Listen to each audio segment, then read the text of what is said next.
नमस्कार साथियों, मैं योगेश महरिया महरिया क्लासेस के यूट्यूब चैनल पर एक बार पुनः आपका हार्दिक अभिनंदन करता हूं। हम बात कर रहे थे महिलाओं से संबंधित कार्यस्थल पर लैंगिक उत्पीड़न निवारण प्रतिषेध प्रतितोष अधिनियम 2013 के संबंध में। तो उसी कड़ी में आज हम बात करेंगे धारा 6 की, यानी कि इससे पहले हम धारा 1 की बात कर चुके हैं, संक्षिप्त नाम विस्तार एवं प्रारंभ। धारा 2 परिभाषाएं। धारा 3 के अंदर हमने लैंगिक उत्पीड़न के निवारण के बारे में पढ़ा। धारा 4 हम बात करें आंतरिक परिवाद समिति के गठन का प्रावधान करती है। धारा 5 जिला अधिकारी के नियुक्ति का प्रावधान करती है। साथ ही साथियों अब हम बात करेंगे धारा 6, यानी कि स्थानीय परिवाद समिति का गठन और उसके क्षेत्राधिकार के संबंध में धारा 6 का इसमें प्रबंध किया गया है। साथियों, जिला अधिकारी द्वारा स्थानीय परिवाद समिति का गठन किया जाएगा, ये इस धारा में प्रावधान किया गया है। धारा 6 की कौन कौन सी महत्वपूर्ण बातें हैं उन सभी के ऊपर मैं आपसे चर्चा करने वाला हूं। चलिए, और देखिए, जिला अधिकारी द्वारा स्थानीय परिवाद समिति का गठन किया जाएगा, यानी कि यहां से सवाल क्या बनेगा? सवाल ये बनेगा, देखिए एक एक लाइन को क्लियर करते हुए साथ में हम सवाल को भी डिस्कस करेंगे। सबसे पहले तो स्थानीय परिवाद समिति के गठन का प्रावधान कौन सी धारा में है? तो धारा 6 इस बात का प्रावधान करती है। साथ में स्थानीय परिवाद समिति का जो है अधिकारिता, जिसको हम अगर हम कहें तो इसको हम कहते हैं क्षेत्राधिकार। ठीक है साथियों, क्षेत्राधिकार कितना होगा ये भी इसी धारा के अंदर बताया गया है। जिलाधिकारी द्वारा स्थानीय परिवाद समिति का गठन किया जाएगा, यानी कि स्थानीय परिवाद समिति का गठन का प्रावधान तो कौन सी करती है? धारा 6, लेकिन गठन करेगा कौन? यानी कि जिला अधिकारी के द्वारा। चलिए, इसका काम क्या होगा? लैंगिक उत्पीड़न से संबंधित परिवाद ग्रहण करना।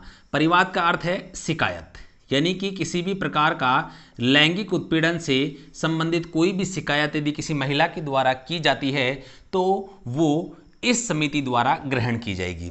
अच्छा, लेकिन कौन सी शिकायतें? क्योंकि हमने इससे पहले अभी हम बात करें, हमने आंतरिक परिवाद समिति की बात कर चुके हैं और वहां हमने बात कही थी कि भाई 10 या 10 से अधिक व्यक्ति काम करेंगे, वे सभी वहां पर आंतरिक परिवाद, ऐसे कार्यस्थलों पर क्या किया जाएगा?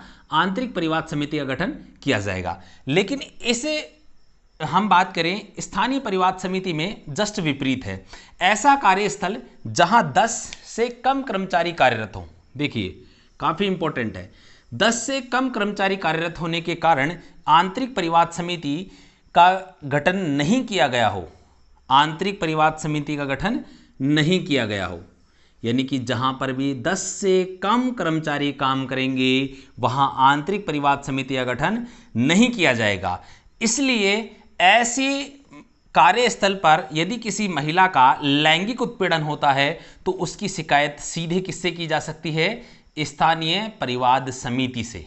ठीक है साथियों। चलिए, दूसरा, यदि परिवाद स्वयं नियोजक के विरुद्ध हो। नियोजक, जैसा मैं आपको बता चुका हूं, यानी कि जिस कार्यस्थल का जो भी प्रबंधक होगा, ठीक है, जिस कार्यस्थल पर महिला का लैंगिक उत्पीड़न होता है, यानी कि कोई भी कार्यस्थल, इस कार्यस्थल का जो भी व्यक्ति प्रबंधक होगा वही क्या होगा? नियोजक होगा। हालांकि हमने नियोजक की डेफिनेशन धारा 2 में पढ़ चुके हैं, यानी कि नियोजक अब हो सकता है, क्योंकि हम बात करें आंतरिक परिवाद समिति का गठन किसके द्वारा किया जाता है? नियोजक के द्वारा। अब यदि नियोजक ने ही क्या किया? लैंगिक उत्पीड़न कर लिया, तो ऐसी स्थिति में यदि नियोजक द्वारा किसी महिला का लैंगिक उत्पीड़न किया जाता है तो इससे संबंधित सभी मामले स्थानीय परिवाद समिति के द्वारा इनकी सुनवाई की जाएगी। ठीक है, आगे बात करते हैं। अगला जो महत्वपूर्ण पद है वो ये है, जिला अधिकारी द्वारा लैंगिक उत्पीड़न के परिवाद ग्रहण करने के लिए नोडल अधिकारी की नियुक्ति की जाती है। जिला अधिकारी द्वारा लैंगिक उत्पीड़न से संबंधित परिवाद ग्रहण करने के लिए नोडल अधिकारी की नियुक्ति की जाती है।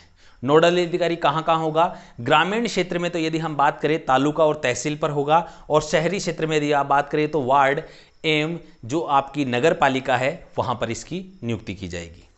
साथ में एक और बात, देखिए 7 दिन के अंदर ये परिवाद किसको भेजेगी? स्थानीय परिवाद समिति को। कौन भेजेगा? ध्यान से देखना, यहां से सवाल कैसे बनेंगे इस बात को आप थोड़ा सा क्लियर कर लें। सबसे पहले जिला अधिकारी द्वारा लैंगिक उत्पीड़न के परिवाद ग्रहण करने के लिए किसकी नियुक्ति की जाती है? नोडल अधिकारी की। ठीक है, नोडल अधिकारी की नियुक्ति कहां कहां की जाती है? ग्रामीण क्षेत्र में भी, शहरी क्षेत्र में भी और जनजातीय क्षेत्र में भी। तो यानी कि उपरोक्त सभी इसका आंसर हो गया, ग्रामीण क्षेत्र, शहरी क्षेत्र और जनजातीय क्षेत्र। ठीक है, उसके प्रत्येक तालुका या तहसील पर। ठीक है, इसके अतिरिक्त शहर में कहां होगी? वार्ड में या नगर पालिका में। अब जो भी नोडल अधिकारी होगा, नोडल अधिकारी के रूप में काम करेगा, उसके पास इनसे संबंधित जहां पर नियुक्ति, मान लीजिए किसी नगर पालिका में एक नोडल अधिकारी की नियुक्ति की गई, तो इस नगर पालिका में ऐसी जो समितियां आपके सामने मैंने बताया 2, इस प्रकार का कोई वाद कहां जाएगा? नोडल अधिकारी के पास। तो नोडल अधिकारी ऐसा परिवाद कितने दिन के अंदर भेजेगा? स्थानीय परिवाद समिति को 7 दिन के अंदर वो किसको भेजेगा? स्थानीय परिवाद समिति को भेज सकता है। अच्छा, अब आपके मन में सवाल उठ रहा होगा कि सर इस नोडल अधिकारी की आवश्यकता क्यों पड़ी? साथियों मैं यहां पर बता दूं, देखिए आंतरिक परिवाद समिति ये तो ऐसा प्रत्येक कार्यस्थल जहां पर 10 व्यक्ति या उससे अधिक कार्यरत है वहां पर गठित की जा सकती है, तो तुरंत प्रभाव से शिकायत कहां हो जाएगी? वहां पर। लेकिन स्थानीय परिवाद समिति जिला स्तर पर गठित की जाती है और इसी कारण प्रत्येक व्यक्ति जिला स्तर पर जाकर शिकायत तो नहीं कर सकता। यानी कि मान लीजिए किसी तहसील जिला मुख्यालय से 100 किलोमीटर दूर है, जैसा हम बात करें जैसलमेर हो गया, बाड़मेर हो गया, जोधपुर हो गया, बहुत सारे जिले ऐसे हैं, जयपुर का पूरा जो डिस्ट्रिक्ट है काफ़ी लंबा चौड़ा क्षेत्रफल हमारे यहाँ जिलों का है। तो 100 किलोमीटर दूर यदि इस प्रकार की कोई घटना हुई है तो वो अपनी शिकायत जिला, हम कहें जिले पर आएगी, मुख्यालय पर 100 किलोमीटर दूर, और फिर अपनी शिकायत परिवाद पेश करेगी, तो उसमें काफ़ी समस्याएं आ सकती हैं। इसलिए इसी का समाधान करने के लिए उस तहसील स्तर पर नोडल अधिकारी की नियुक्ति का प्रावधान किया गया है, जिससे ये काफ़ी माफ़ कीजिएगा, जिससे ये काफ़ी सुगम हो सके, सुव्यवस्थित हो सके, जिससे महिला को कम से कम परेशानी का सामना करना पड़े। तो चलिए साथियों, यहां से आपके ये कंसेप्ट क्लियर हो गए होंगे। अब यहां से जो सवाल बनते हैं वो मैंने आपके क्लियर कर दिए। जिलाधिकारी द्वारा किसकी नियुक्ति की जाती है? नोडल अधिकारी की। और नोडल अधिकारी द्वारा कितने दिनों के अंदर स्थानीय परिवाद समिति को जो है परिवाद भेजा जाएगा, शिकायत की जाएगी? 7 दिनों के भीतर। ठीक है, तो आपके सभी सवाल और सभी जवाब इसी कक्षा में आपके सामने हैं। काफ़ी बच्चों के मैसेजेस आ रहे थे कि सर हाँ आप जो है क्वेश्चन आंसर के रूप में जो है आप इसको शुरू कीजिए, कैसे क्वेश्चंस बनेंगे, इनको लेकर थोड़ा जो है उनके मन में अभी क्या संशय बना हुआ है। साथियों मेरी जितनी भी कक्षाएं होती है मैं उन्हें कोशिश ये करता हूं कि क्वेश्चन आंसर के फॉर्मेट में ही पढ़ाऊं, यानी कि मैं पढ़ाने के साथ ये बताता हूं कि यहाँ से सवाल कैसा बनेगा।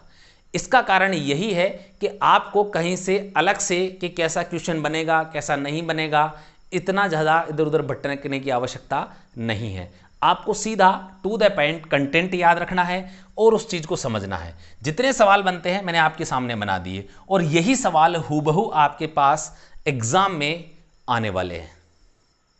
और अभी हाल ही में लाइब्रेरियन का पेपर हुआ था, तो हमारी जो और कक्षाएं हैं राजस्थान ज्योग्राफी से संबंधित हो गई, हिस्ट्री से संबंधित हो गई, तो वहाँ पे काफ़ी सवाल टू द पॉइंट आपको वहाँ पर मिले हैं। हालांकि हमारे क्लास नोट्स से सभी सवाल हूबहू वैसे के वैसे आपको लाइब्रेरियन की परीक्षा में देखने को मिले हैं। तो चलिए अब हम आगे बात करते हैं धारा 7 के बारे में। तो फटाफट से आप इसका स्क्रीनशॉट ले लीजिए ताकि हम धारा 7 की बात कर सके। अच्छा दोस्तों एक और इम्पॉर्टेंट चीज़ देखिए, हम इसको बताना मैं आपको भूल गया, माफ़ कीजिएगा। यानी कि स्थानीय परिवाद समिति का क्षेत्राधिकार कहाँ तक होगा, तो मैंने जैसा आपको बताया ये कहाँ गठित होती है? जिला स्तर पर। देखो एक और सवाल ये भी बनता है, स्थानीय परिवाद समिति का गठन किया जाता है कहाँ पर? जिला स्तर पर, तहसील स्तर पर, वार्ड स्तर पर, इस प्रकार से सवाल आ सकता है, या राज्य स्तर पर, राष्ट्रीय स्तर पर। तो आपको याद रखना है किस पर? जिला स्तर पर। जिला स्तर पर गठित है, इसका अर्थ ये हो गया कि उस जिले की जितनी भी हम कहें भौगोलिक राजनीतिक सीमाएं जितनी भी हैं उनके अंदर जो भी क्षेत्र आता है वे सभी किसके अंदर आएंगे? इस जिले की स्थानीय परिवाद समिति के क्षेत्राधिकार के अंतर्गत आएगा। यानी कि जो प्रशासनिक व्यवस्था के हिसाब से उस जिले को डिवाइड किया गया है, ठीक है, उसी के अनुसार हम बात करें इस स्थानीय परिवाद समिति का क्या होगा? क्षेत्राधिकार होगा उस जिले की सीमाओं तक। ठीक है साथियों, अब हम धारा 7 की बात करेंगे, यानी कि इसका जो स्ट्रक्चर है, स्थानीय परिवाद समिति का गठन होगा, कितने सदस्य होंगे, कौन अध्यक्ष होगा, ये सारी बात हम धारा 7 में करने वाले हैं। तो फटाफट से आप इसका स्क्रीनशॉट ले लीजिए, जल्दी कीजिए।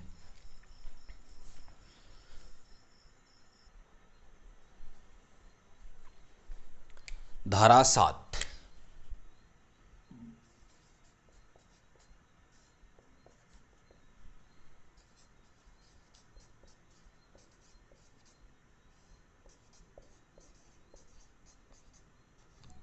स्थानीय परिवाद समिति की संरचना,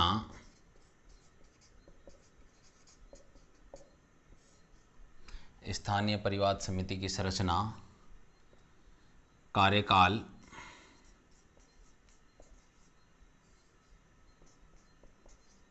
एवं अन्य शर्तें।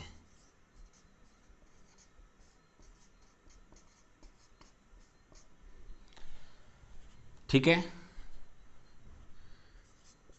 स्थानीय परिवाद समिति के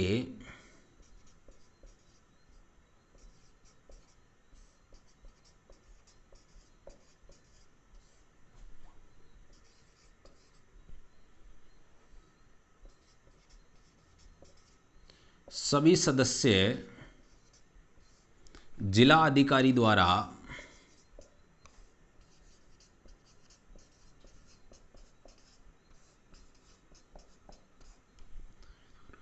नाम निर्देशित होंगे।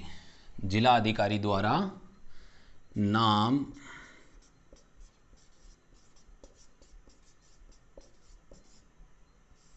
निर्देशित होंगे।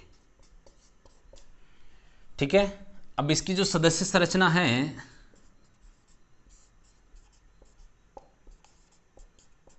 वो रहेगी 1+4 बराबर टोटल 5, यानी कि एक अध्यक्ष और 4 सदस्य। अब देखिए, नंबर 1 अध्यक्ष, फिर एक सदस्य, फिर 2 सदस्य, एक नीचे पदेन सदस्य होगा। अध्यक्ष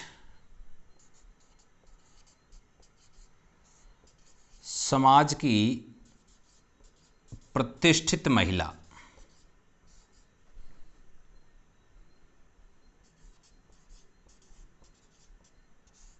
यानी कि जो सामाजिक कार्यों से जुड़ी हुई कोई महिला है जो प्रतिष्ठित है, वह महिला इस समिति की अध्यक्ष होगी। साथ में एक सदस्य कौन सा होगा? देखिए, ब्लॉक, तालुका या तहसील, वार्ड या नगर पालिका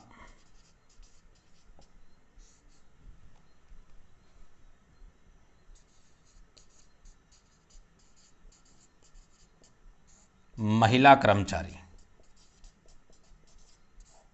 यानी कि साथियों, हमने जो अभी बात की थी इससे पहले जस्ट कि नोडल अधिकारी के रूप में कहाँ कहाँ नियुक्ति की जाएगी, हमने बात की थी तालुका, तहसील, वार्ड या नगर पालिका के ऊपर एक नोडल अधिकारी की नियुक्ति की जाएगी, जिसकी नियुक्ति जिला अधिकारी के द्वारा की जाती है। और उसका काम था कि स्थानीय स्तर पर यदि कोई भी परिवाद उनके पास आता है तो 7 दिन के अंदर वो परिवाद स्थानीय परिवाद समिति को वो क्या करेंगी, ट्रांसफर करेंगी या उनके पास भेज देंगी।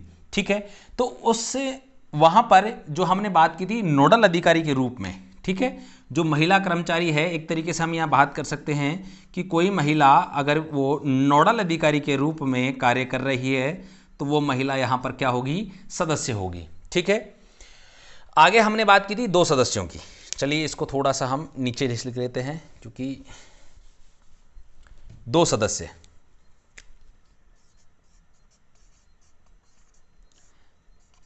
अब इन 2 सदस्यों में से कम एक महिला होगी।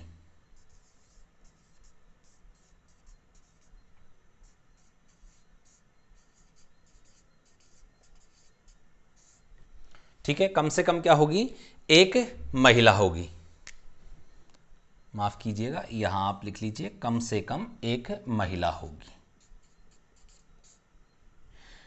ठीक है, अब इनमें इसकी जो विशेषताएं हैं कि भाई कम से कम एक महिला होगी, उनके पास या दूसरे जो व्यक्ति हैं उनके पास क्या योग्यताएं होनी चाहिए, दोनों सदस्यों के पास। देखिए, जो महिलाओं के प्रति प्रतिबद्ध हो,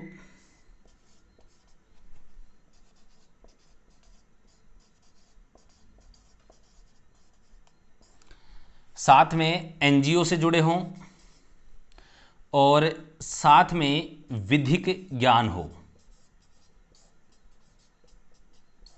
ठीक है, विधिक ज्ञान किसके संबंध में, यहां पर हम बात करें महिलाओं से संबंधित, या हम बात करें लैंगिक उत्पीड़न से संबंधित।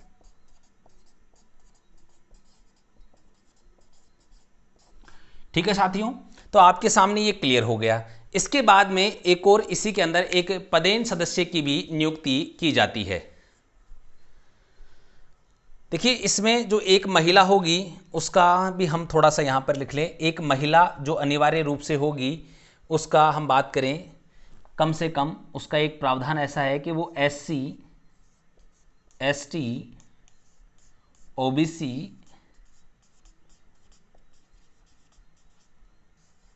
अल्पसंख्यक समुदाय से होनी चाहिए।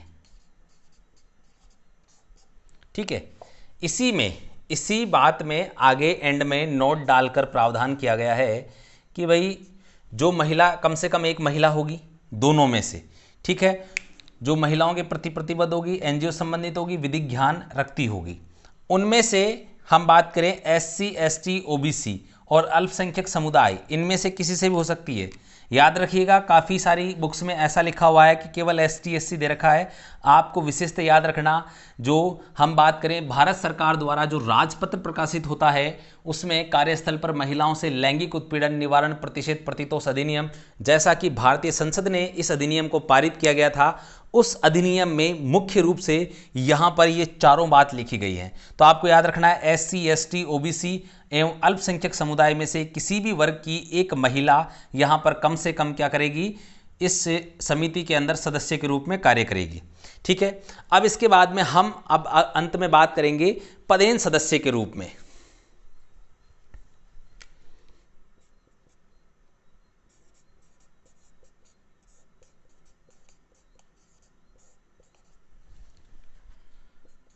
जिले में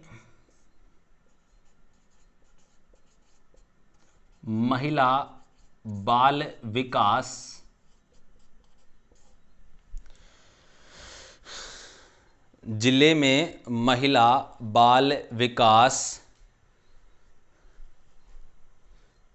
एक पदेन सदस्य जिले में महिला बाल विकास एवं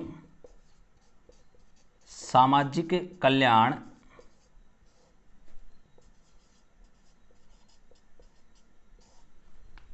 से संबंधित। साथियों, आपको नजर तो आ रहा है ना, क्योंकि मैं काफी नीचे लिख रहा हूं। एक बार एंड हो गया बस, अच्छा इसके नीचे नहीं दिख रहा, ओके। संबंधित आप यहां पे लिख लीजिएगा अधिकारी। ठीक है, यानी कि जिले में महिला बाल विकास एवं सामाजिक कल्याण से संबंधित जो अधिकारी है जिसकी नियुक्ति की गई है सरकार के द्वारा, वो अधिकारी क्या होगा, पदेन सदस्य होगा इस समिति का। तो उम्मीद करता हूं यहां तक कि आपके सभी कंसेप्ट क्लियर हो गए होंगे। अब बात किस प्रकार से आपके क्वेश्चन आंसर बनते हैं उनकी करते हैं। देखिए, सबसे पहले आपसे यही पूछा जाएगा, स्थानीय परिवाद समिति का गठन, तो याद रखना धारा 6। जब भी बात करें कि भैया गठन कहाँ है, तो गठन तो है धारा 6 में। और पूछे स्थानीय परिवाद समिति की संरचना या सदस्यों का कार्यकाल किस धारा में है, तो धारा 7 में इस बात का प्रावधान किया गया है। स्थानीय परिवाद समिति के सभी सदस्यों जो हैं किसके द्वारा नाम निर्देशित होते हैं, जिला अधिकारी के द्वारा ये जो है नाम निर्देशित होते हैं। ठीक है, साथ में स्थानीय परिवाद समिति में कुल सदस्य कितने होते हैं, टोटल 5। अगर वो पूछ ले स्थानीय परिवाद समिति में अध्यक्ष के अतिरिक्त कितने सदस्य होंगे, 4। स्थानीय परिवाद समिति में अध्यक्ष सहित कुल सदस्य होंगे 5। ठीक है, ध्यान रखिएगा। अध्यक्ष कौन होगा, समाज की प्रतिष्ठित महिला होगी। एक सदस्य ब्लॉक, तालुका, तहसील से संबंधित और वार्ड नगर पालिका में नियुक्त नोडल अधिकारी भी हम कह सकते हैं या महिला कर्मचारी, लेकिन जो भी नोडल अधिकारी होगी वो क्या होगी, महिला कर्मचारी होना अनिवार्य है। साथ में 2 सदस्य में से कम एक महिला होगी जो SC ST OBC अल्पसंख्यक समुदाय से संबंधित होगी, जिसे हम बात करें महिलाओं के प्रतिबद्ध रूप से वो हो, उनको महिलाओं से संबंधित ज्ञान हो, NGO से संबंधित होनी चाहिए वो, और उसको विधिक ज्ञान भी होना चाहिए जो महिलाओं से संबंधित हो मुख्य रूप से। साथ में एक जो पदेन सदस्य होगा, इसमें मुख्य रूप से आप याद रखिएगा, यहां पर आपसे पूछ सकता है कि पदेन सदस्य के रूप में स्थानीय परिवाद समिति में किसकी नियुक्ति की जाती है। तो आपके सामने ब्लॉक, तालुका, तहसील, वार्ड, नगर पालिका, यहां से भी हो सकता है, लेकिन ये आपका आंसर राइट नहीं होगा। आंसर राइट कौन सा होगा, जिले में महिला बाल विकास। 2 चीजें आपको याद रखनी है, और साथ में कौन सा है, सामाजिक कल्याण विभाग से संबंधित अधिकारी होगा, वो क्या होगा, पदेन सदस्य के रूप में स्थानीय परिवाद समिति के अंदर कार्य करेगा। अब यहां से महत्वपूर्ण बातें, हम अगली बात करते हैं कार्यकाल की। चलिए एक और बात, इसमें पहले हम कार्यकाल की बात कर लेते हैं। यहां आप लिख लीजिएगा इसको, सेम वही है, नाम निर्देशन की तारीख से 3 साल।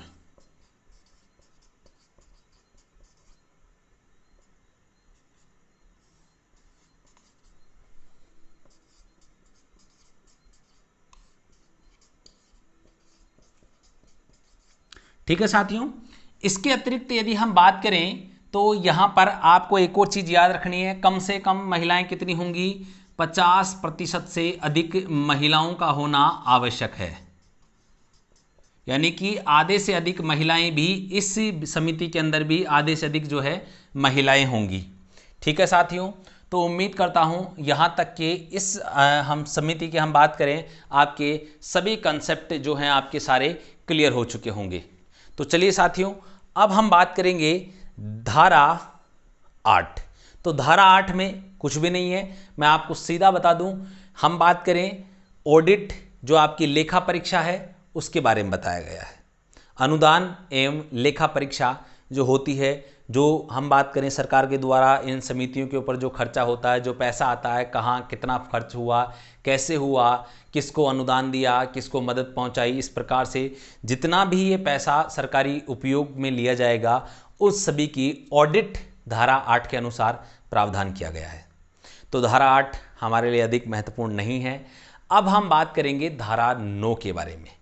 धारा 9 प्रावधान करती है कि यदि किसी महिला का लैंगिक उत्पीड़न हुआ है और वह इस धारा के अंतर्गत परिवाद प्रस्तुत कर सकती है, यानी कि लैंगिक उत्पीड़न का परिवाद या शिकायत धारा 9 के अंतर्गत जो है दर्ज कराई जा सकता है, प्रदान किया जा सकता है, इसकी बात हम करेंगे। तो चलिए अगली कक्षा में हम इसकी बात करेंगे, क्योंकि कक्षा काफ़ी लंबी हो जाती है, तो हम कोशिश ये रहेगी कि 20-20 मिनट की आपकी कक्षाएं रहें। हालांकि सभी श्रृंखलाएं आपके लिए जल्द ही सारी अवेलेबल हैं। तो चलिए साथियों, उम्मीद करता हूं आपको ये कंसेप्ट समझ में आया होगा। तो यदि आपको हमारे द्वारा पढ़ाई गई अध्ययन सामग्री पसंद आ रही है तो आप हमारे वीडियोस को लाइक कर सकते हैं और साथ में कमेंट जरूर कीजिएगा। चलिए साथियों, मैं आपसे विदा लेता हूं। अगली कक्षा में एक बार पुनः हाजिर होऊंगा। तब तक के लिए जय हिंद, जय भारत मेरे साथियों।